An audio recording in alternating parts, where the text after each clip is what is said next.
Hi guys, it's Jazz and Jamie and welcome back to Brand Creations, the pod. Today we're talking about... I looked on Reddit and I found some kind of dark facts, I guess. So we're just going to talk about them, see if they're interesting or not. First one's first. About 200 dead bodies are still on Mount Everest because it's more effort and risk than it's worth to retrieve them. Some of them serve as progress markers for other climbers. Isn't that crazy? That is actually crazy.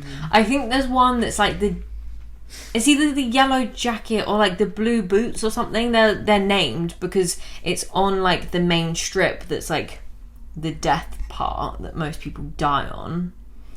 But it's like obviously they die on the track. So it's like they're right there. It's not like they're in the distance, like they're right there. And I think also some people have gone down Everest before and like there are people on the side calling out for help because they are dying, but it's more risk to that person to save them because then they're risking their own life as well, which is actually crazy. It is insane. I swear I still want to do Everest. You do? I would still do it. I mean, I would shit myself because I've listened to Ant Middleton's book where he did it, and yeah, I would shit myself. I mean, like the fact that there is people that literally guide, like the guides, that literally do that and take you up and all of that is insane. Do you have to sign like an agreement that you might die? I would probably say so. Yeah, I would probably say there's. And don't you have to pay to go up Everest? Yeah. Why? Because it's not just like something you can just do on your own. Oh, you have to have the guides and stuff. Yeah, you have to have the guides, and it's like 3 days. I was going to say, don't you have to sleep up there? Yeah, you got to sleep at different points and all of that. So it's a lot more involved than just like taking yourself up a little mountain. Like, yeah, and like obviously all the equipment and all that. I mean, it's quite an expensive trip. It takes you 3 days to get up Everest. I don't know if it take. I think the reason. Yes, actually, I know the reason why they do because thanks, Sam Middleton. If you're available, let me know. I've seen him live. Love him. Really? Mm-hmm. Very interesting life he's had. But anyway, that's not what we're talking about right now. He's been in prison. Really? Mm-hmm. Yeah. So is Dominic Fike. Don't really care. That's who I care about. Ant Middleton's beast. But anywho. Yeah, it's because of the oxygen. So the higher up you go, obviously the less oxygen there is. So you have to... Your body has to acclimatise. Climatise is no way. Oh, climatise. I think. I'm not going to trust you. I think it's acclimatise. No, because climate is a word and that's C. So it would just be climatise because you're adjusting to the climate. There's no A involved. Okay, you have to adjust to the climate. Okay, of the because you have to go up slower than you could, kind of. Because your body. Yeah, because you could rush up there, but then the problem is your body won't be able to cope with the fact that there's less oxygen up the top, and then you'll go into shock, and your body will start shutting down, and all of that. So it's like you need to do it slowly to do it in stages. It's insane. And probably again with the same way down. Yeah. You do. I think you do the same way down as well. Yeah. That's actually terrifying. Yeah. Are there people climbing Mount Everest as we speak? Yeah. Like, that is just terrible. Where is Mount Everest? Sorry, it's such a stupid question, but I actually don't know. I want to say it's like... It's not Nepal, but it's like... It's Nepal. Hang on. Himalaya. The Himalayas? Yeah, of China. The autonomous Nepal. region of... Mount Everest is located between Tibet and an autonomous region of China and Nepal. I'm such an educational Did you say person. Nepal to begin with? Yeah. Yeah, it's insane. Yeah, you need to get... I mean, like, there's been documentaries about it. I think Ant Middleton was a documentary about it. But also, I listened to his book, and it is crazy. Yeah, it really is. And, like, as I say, the guides that take them up, like, it's insane, you know, like, that's how they, that's what they have to do to, like, feed their family. Isn't there, like, a part of Mount Everest that people actually live on? Yeah, people do live on it, yeah. That's insane. But then and then it gets storms all the time, and it's not just climbing it, it's because it's so high, like literally you get storms all the time, you get all sorts of shit, and that's the problem. Yeah, it's mad. I couldn't even imagine how high it is. Like, it says like how high it is, but I can't even imagine how big that is in my brain. No, I don't really think there's a way to. Just, you have to see it. I'd like to see it once in my life, not climb it, just see it. Yeah. I mean, as I say, I would like to climb it. I just feel like I would be quite scared. I think you need to do a lot of training as well. I think you do, and that's quite off-putting. Yeah. Because I'm not very good at training. You couldn't just wing it. No, I don't think you just rock up one day, like, with a pair of, like, Adidas on and just fucking go for it. Do you know what I mean? Adidas. I don't know what you said. I don't know why I said Adidas. Like that. I don't even wear Adidas. I do. Alright.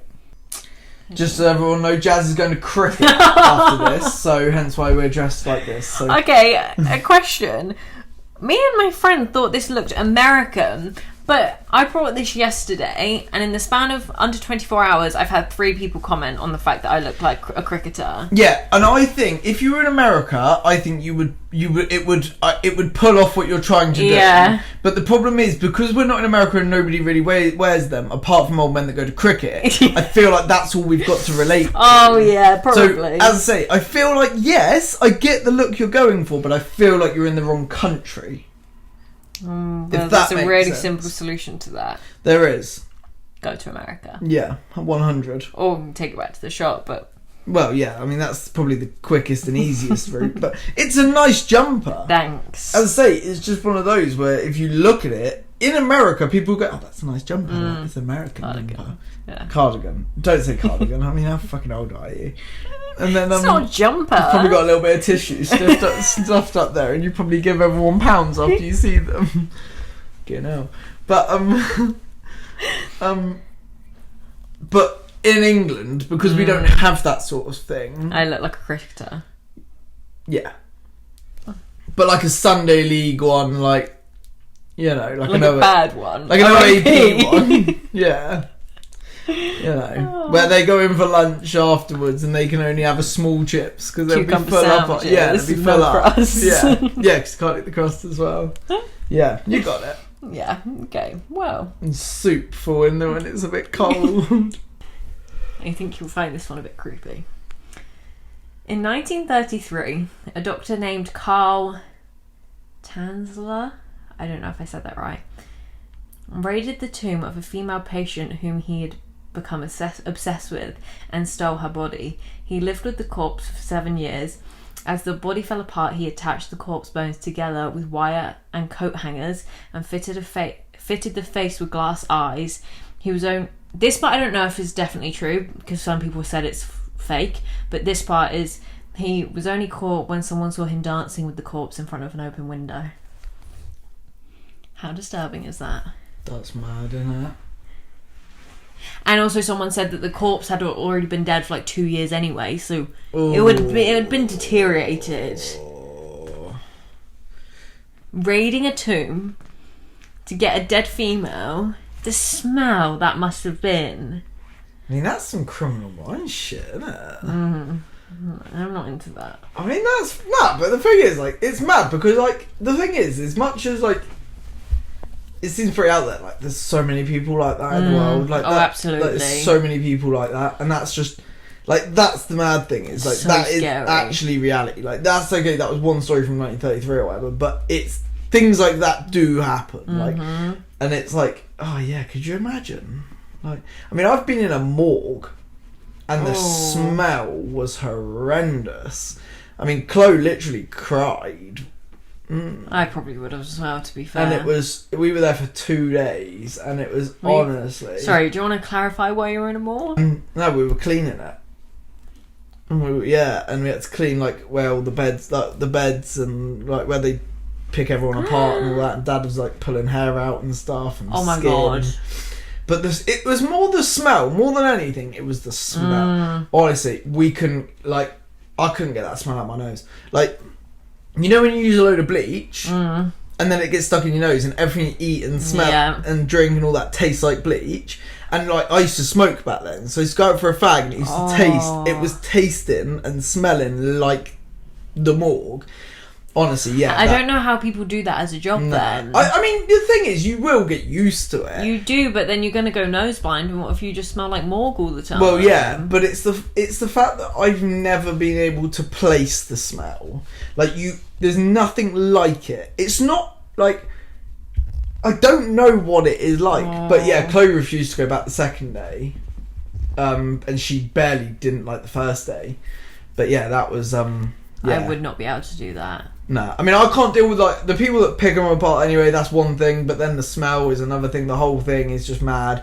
I don't like guts, I don't like all the blood, I don't like all that, but... Props to whoever does that. But yeah, serial killers and stuff, it's very interesting, because the thing is...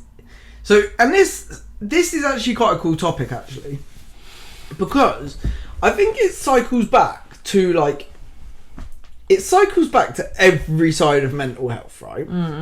Because the thing is, so your brain, as far as I'm aware, your brain is built up of chemicals.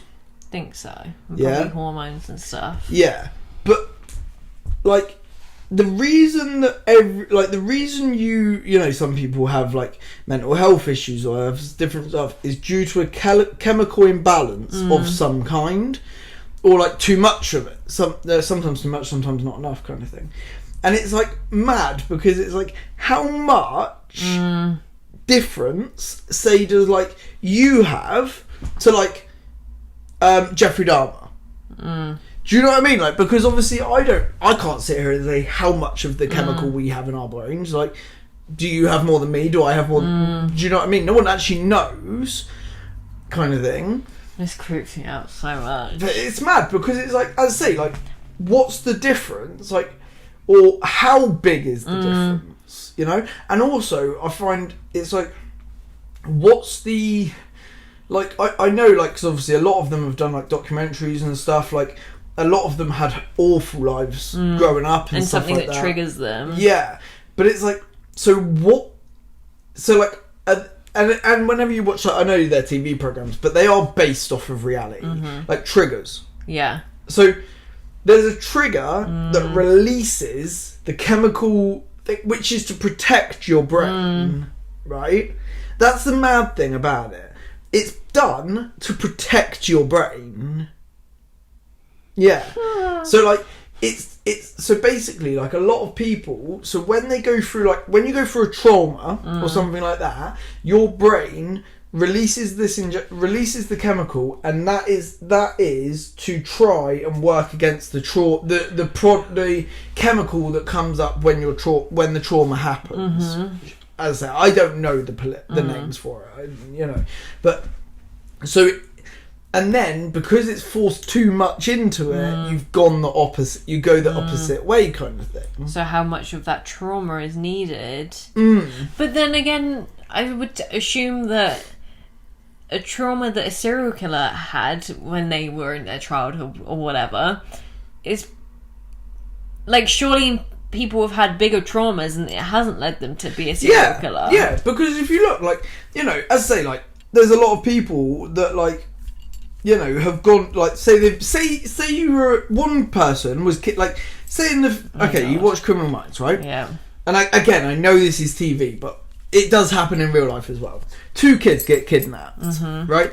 Now, not both of them are going to become serial killers.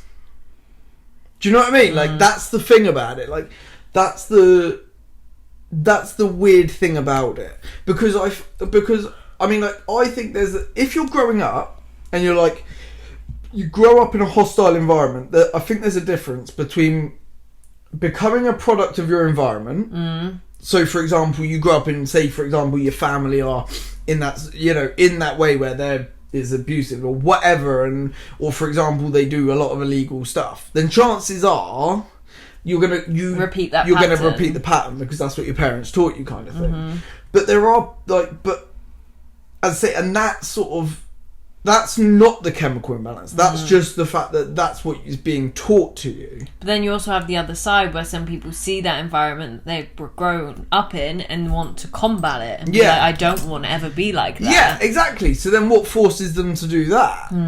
Do you know what I mean? Because that's the thing. Because it's like, if everyone around you is doing the same thing, that must be so hard to break that mold. Yeah. Like, so then it's like, so how did they get away from that? And it's the same way. It's like, but then there's some people that grow up and they have like an amazing childhood. They get the best of everything, and then one sort of life trigger happens, and that's it. You know, they go into a psychological break or.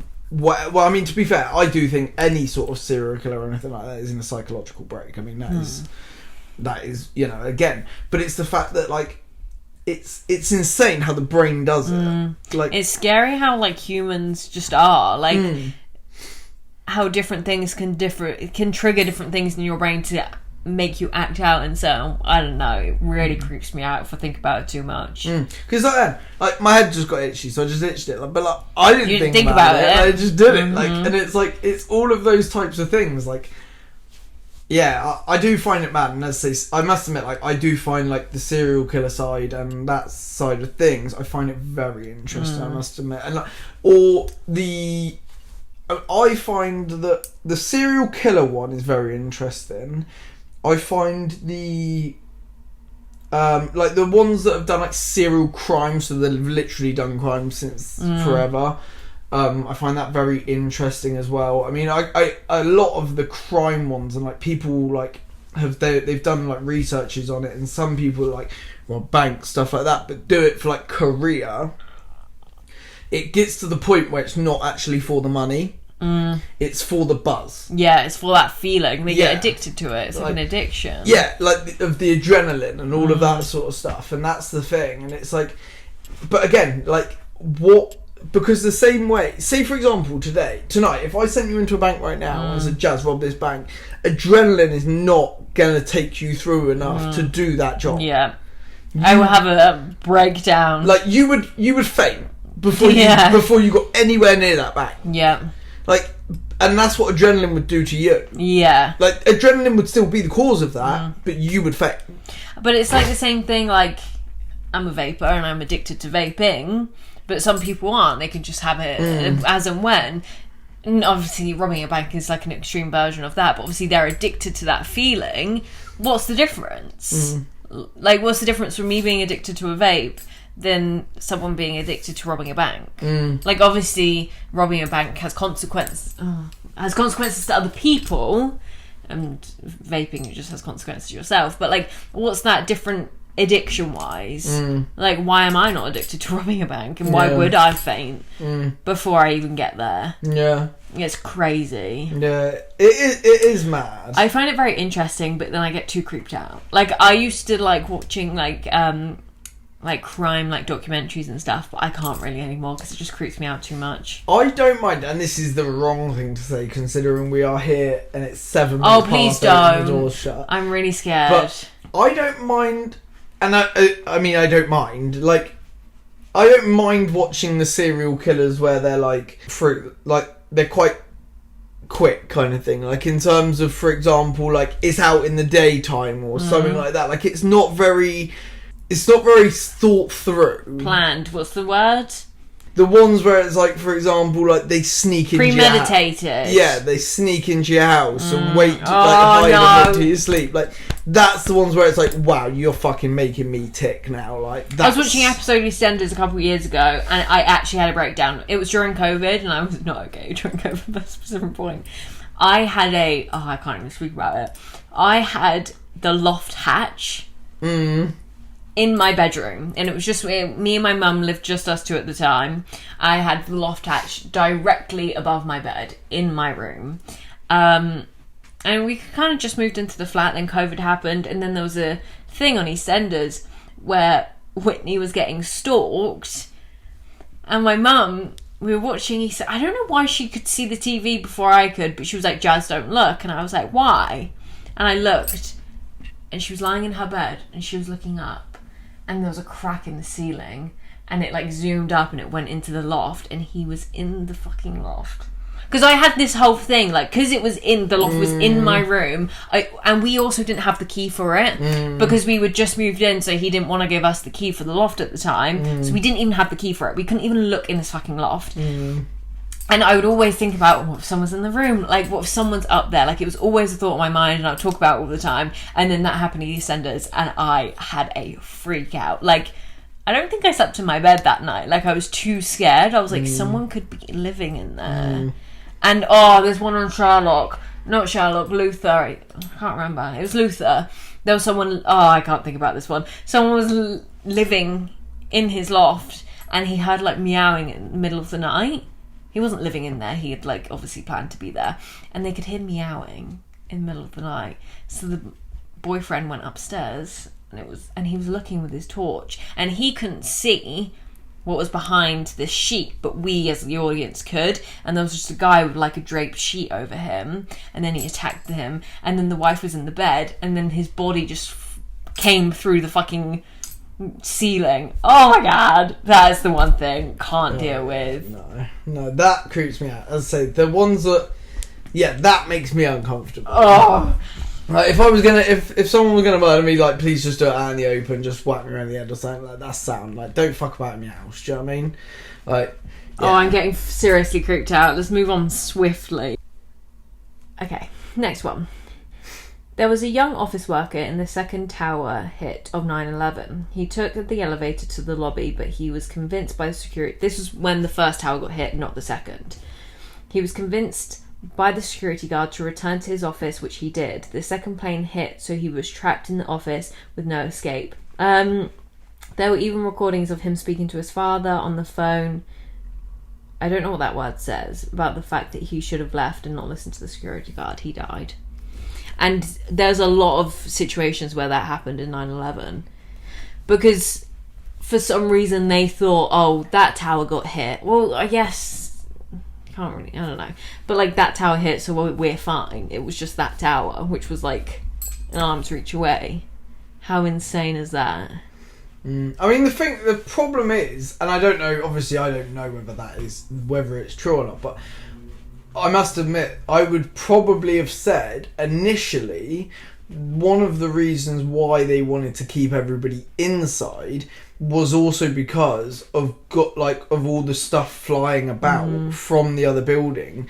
I would like to think it was to try and to help these people. Everybody. And as you say, I mean, the first one got hit, but who the fuck would have thought that two could have snuck through? Because I feel like at that time they probably didn't think it was They probably didn't even know what it was. No, they probably thought it was an accident. Yeah. Or a bomb had just gone off or something. Like, who the fuck would have thought a plane went through the building? And they also probably didn't want to cause hysteria in the second tower because it's so fucking big and there's so many people that they didn't want any harm to happen. That was probably their reasoning, was not to cause hysteria or keep them safe in the tower. But obviously that didn't really help.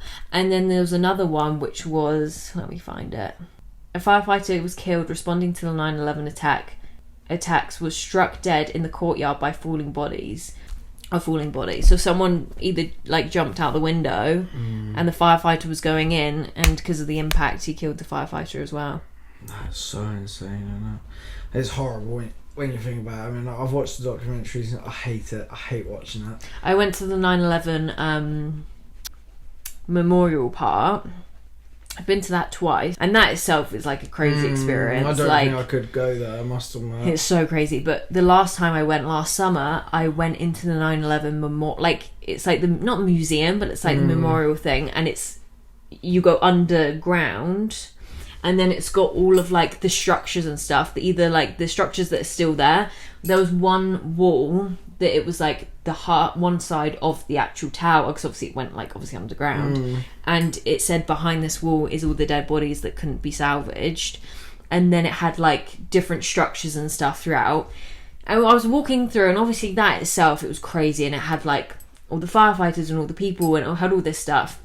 And then the last thing we went into was the actual like events throughout the time. You walked through this thing, and it was like dated with all, and you heard call. I got probably a quarter way through, I had to leave, but then you obviously have to walk through the whole thing to leave. I went with like my best friend and one of her friends, and I was waiting outside for her for like an hour probably, and she was like, "Where did you go?" I was like, "I couldn't," because you can hear the hijackers on the plane talking and stuff and like shouting and all this stuff, and that was the part I was like, I actually can't listen. I think I did get probably like halfway through because I got to the Pentagon part, because that itself, like, obviously 9/11 was the big thing, but the towers were the main thing. The Pentagon also got hit, and I actually didn't think it ever hit the Pentagon. I thought it like hit just outside, but I think it did actually hit the Pentagon, and that itself was so scary.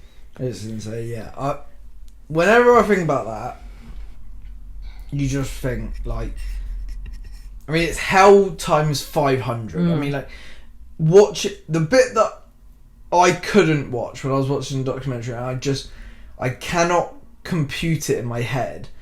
The people that were stuck on the top floors, they had a decision: either be in the building until it went down, or burn, or jump out. And that, to me, is like, I mean, it's like it's either slow or quick, but the thing is, they've got to fall to the. They've also got to fall to the floor, which ain't gonna be fucking fast. No. And you just think, to be in that situation, how could you ever make that decision? Yeah. And in school, we did the white.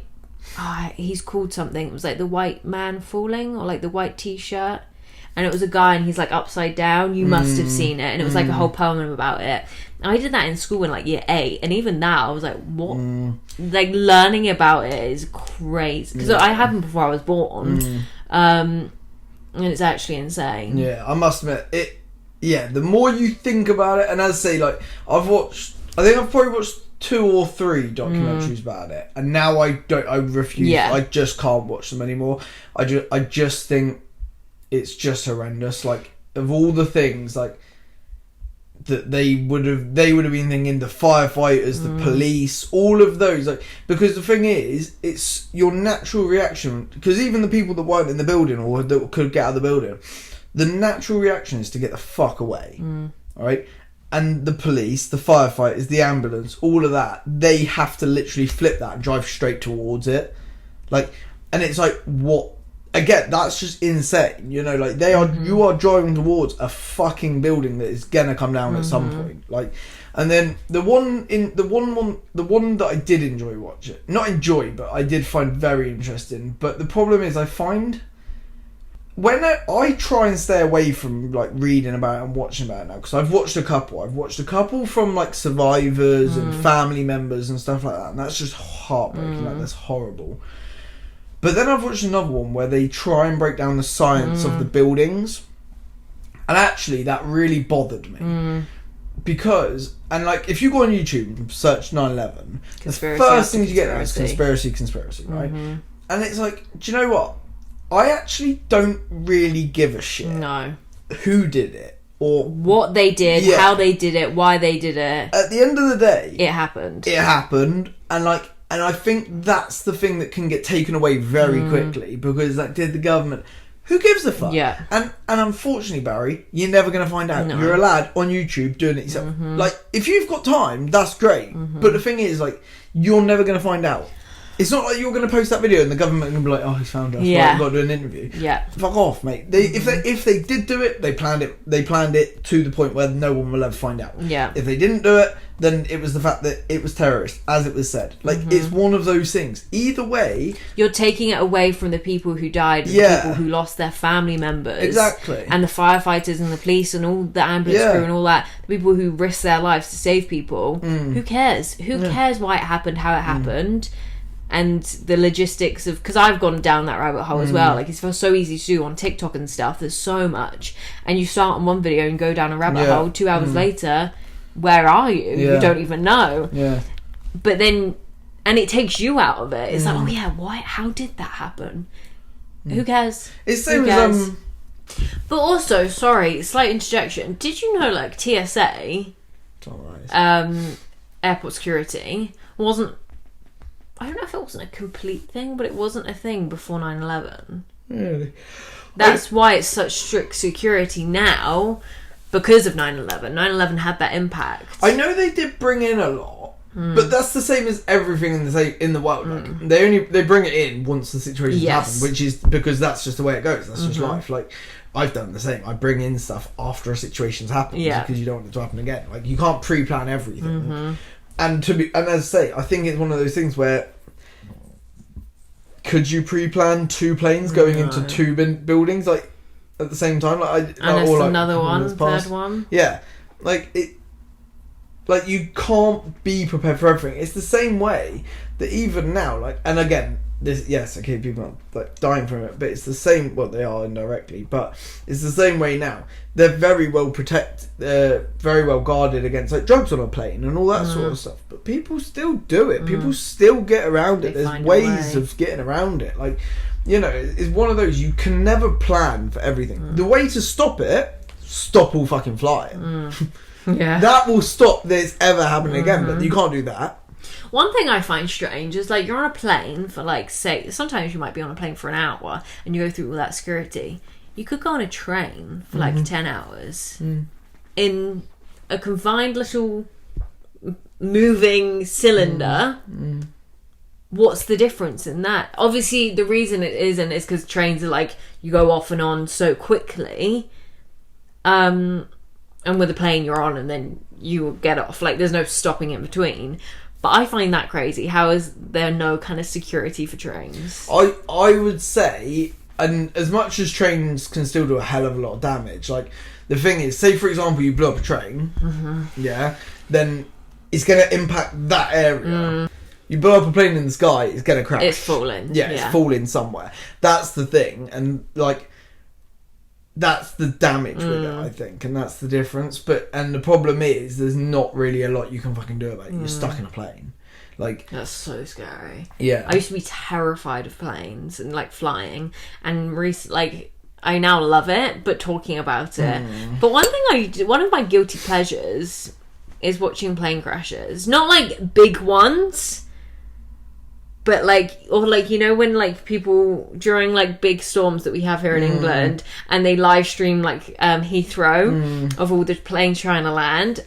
Really enjoy. No, I hate that. I really enjoy. I hate that more than anything. I can't stand it. It really makes my bum clench, but no, I couldn't do that. I couldn't watch that. No, I think I love going on holiday, but thinking about, and I don't mind flying. It's the thinking about flying that scares the fuck out of me. I'm like, shit. And I found it because obviously the first time I went on holiday with the kids last year, and I was like, were they scared? They weren't too bad. They were alright. I mean, like, we got, like, when it shakes a little bit, they got a bit nervous and stuff like that, but I'm thinking, if I could, just nah. I actually do enjoy flying now. Like, I used to hate, but it was weird. Literally 2 years ago, I was tears running down my eyes when I flew to Florida with Mum. I was bawling, crying on the takeoff. My eyes were closed. I was clenching onto the sides because I hated it. And then on like the landing as well, I started crying. Now, love it.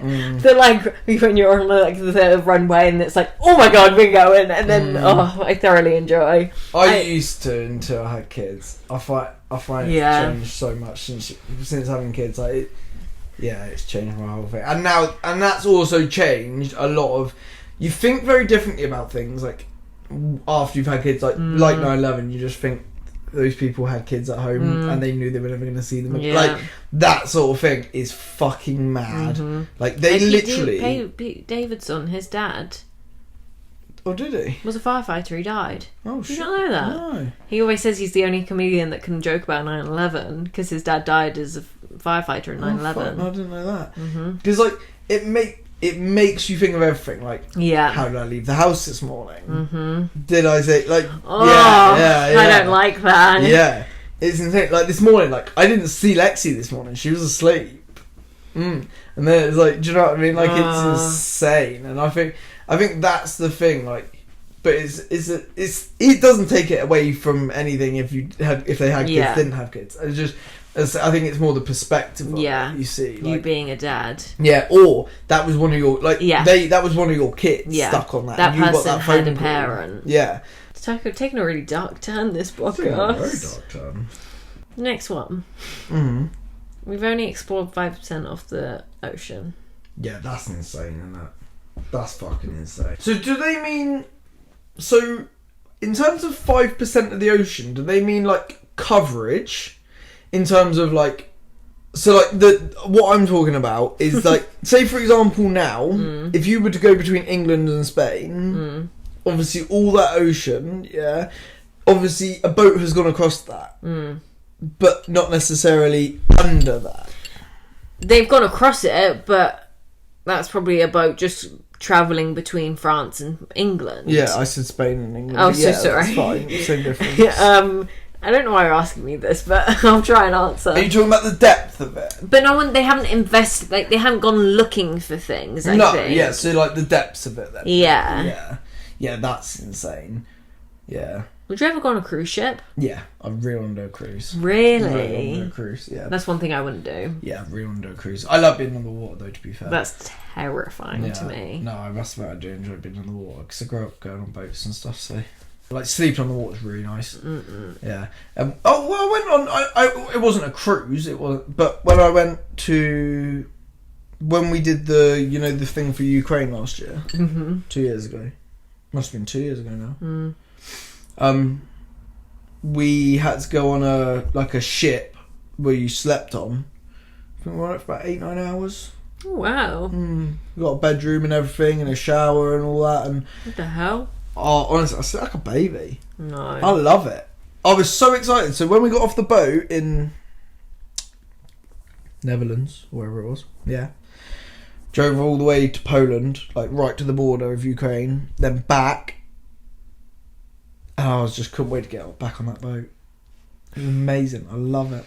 I love sleeping on a boat. No. Yeah. I wouldn't mind going on a boat, but not a cruise. Oh, last one. End on a interesting note, which I kind of want to go off this topic a little bit, but someone said, it's unsettling to realise the colour we see in the colour is the colour ejected by the object. So grass is green because green light bounces off of it.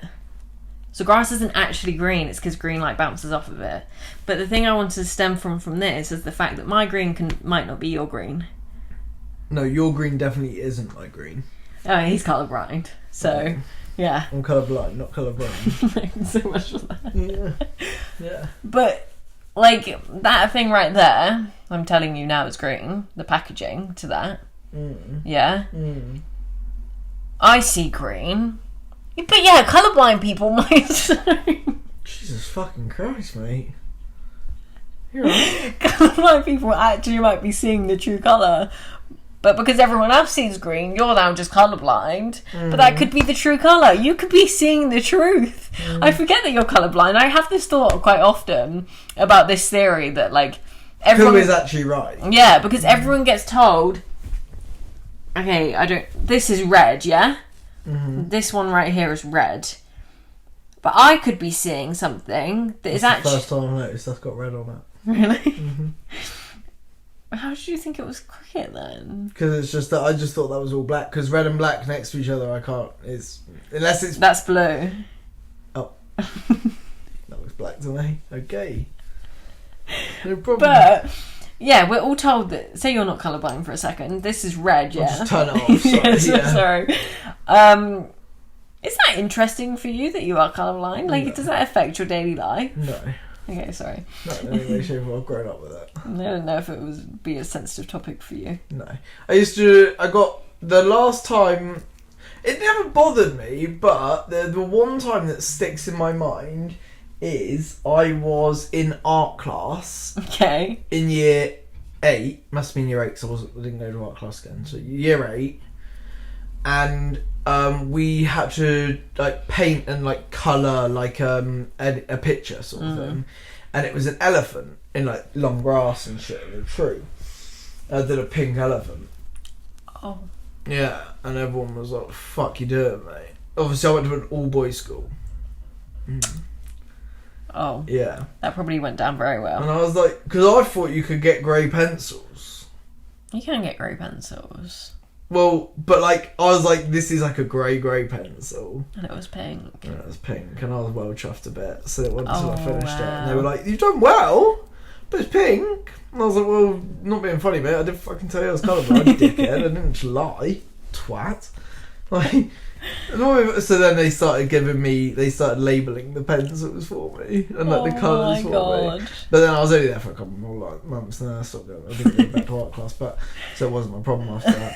But no, it's only like funny things like when someone just goes like because you're just having a conversation. It's like, oh, look at that, it's that, and you're just like, I don't think it is. So what colours do you? Because normally some colourblind people only have problems with certain colours. Yeah, so mine's only certain colours next to each other kind of thing. So that's like my thing. So like or apparently like I'll see green, like a light, like I don't see like solid green, but I see like a light. I think it's like a greeny colour. And it's like a light blue or something, or like your book colours. You thought was blue, yeah, and it's pink. Similar colours. That's what I get. If you put blue in front of me, I can tell you it's blue. If there's nothing else around it, I can tell you it's blue. But it's when it's similar. Like you know, like the easiest way to describe it is watching. I mean, not for you, but was when I was younger. Dad was watching Newcastle versus Sunderland. Newcastle is white and black stripe, and Sunderland is white and red stripe. Identical setup, just the black is red in Sunderland. And I was like, I was at a charity match, they're wearing the same kit. And Dad was like, what the fuck are you talking about, mate? I was like, yeah. So you can't watch certain... No, so I can't watch some Liverpool games because I know their away kit blends with some of the kit, so I can't watch some of the football games because I just think they're just all playing with each other, and I'm like, it's annoying the fuck out of me because I have to like look for certain things then. Yeah, I'd rather just enjoy the game. Yeah. So like, no, there's some football games I've just turned off because I just can't watch them. Wow. Because it's not, you put red on its own. With red, I can see it. Yeah. Like it's not that I can't see red. It like blends and blurs kind of thing. That's really interesting. Like I think it's like it just doesn't register it. Like, do you know what I mean? Like very well. Like as I say, like on the board there, I would say that's green. It's red. Yeah. But it's like that's the thing. It's like, but those two look very similar to me. Whereas like that directly in front of me, I'm like, that's orange. It's red, but yeah. Oh, looks orange. Maybe it's no better in front of me. But it's like, do you know what I mean? Like it's those sorts of things where it's close together. And there is just some colours I just can't grasp, but the majority of the time is when they're close together. And like people always go, oh, well, they put like blue and red next to each other, and they're like, you can't tell. Fuck off, mate. I mean, they're two completely different colours. Do you know what I mean? Like, I can clearly see there's a difference. It's when there's similarities to it that I have no idea. That's so interesting that I'll never understand that visually. I can get glasses to correct it if I wanted to, but I don't really need to. I can still function well enough, and I can still see it. It's just only a problem if they're next to each other. Well, that's the end of that. Yeah. Hope you enjoyed. Sorry if it took a bit of a dark turn. Took an unexpected turn for us as well. And I'm severely quite creeped out in this room. I really don't want to open that door. Neither. And I've got to go out to the garage. Oh, that means you're going to leave me in here on my own. I can't be lived in this house on my own. You may have to come with me. Oh, okay, well, wish us luck. Yeah, we may die. Don't say that. Touch wood. If we are going to die, we'll die quickly. Because I'll say to them, look, it just needs to be quick. I'm not fucking about. Do you know what I mean? Don't piss about with it. Well, yeah, hope you enjoyed. If you did, like, comment, do all that good stuff. Yeah, we'll see you next time. Bye. Bye, guys.